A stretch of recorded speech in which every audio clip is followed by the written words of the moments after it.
भुलाऊं उसे, याद बहुत आती है। कैसे भुलाऊं उसे, याद बहुत आती है। हायो रब क्यों ये, हायो रब क्यों ये दर्द नहीं जाती है। कैसे भुलाऊं उसे, याद बहुत आती है। कैसे भुलाऊं उसे, याद बहुत आती है।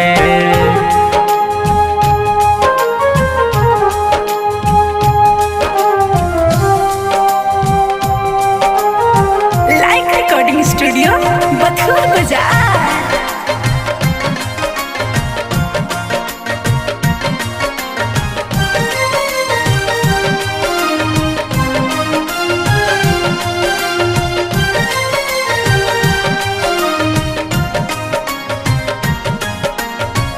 लगता है पागल मैं हो ही जाऊंगा, उसके बिना मैं जी ना सकूंगा।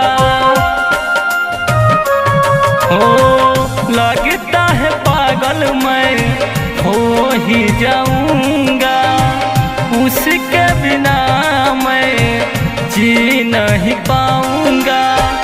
उसके सिवा कोई, उसके सिवा कोई और नहीं भाती है।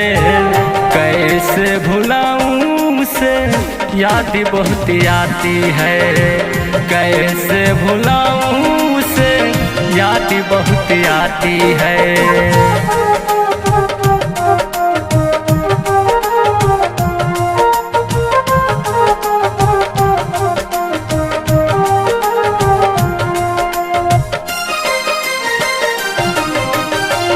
हमको न मालूम था ऐसा वक्त आएगा, खुशियों के दामन में गम भर जाएगा।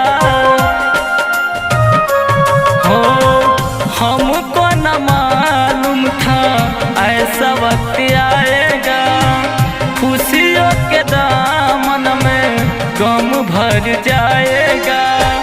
हर पल याद उसकी, हर पल याद उसकी हमको सताती है।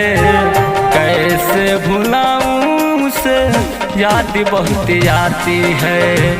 कैसे भुलाऊं उसे, याद बहुत आती है।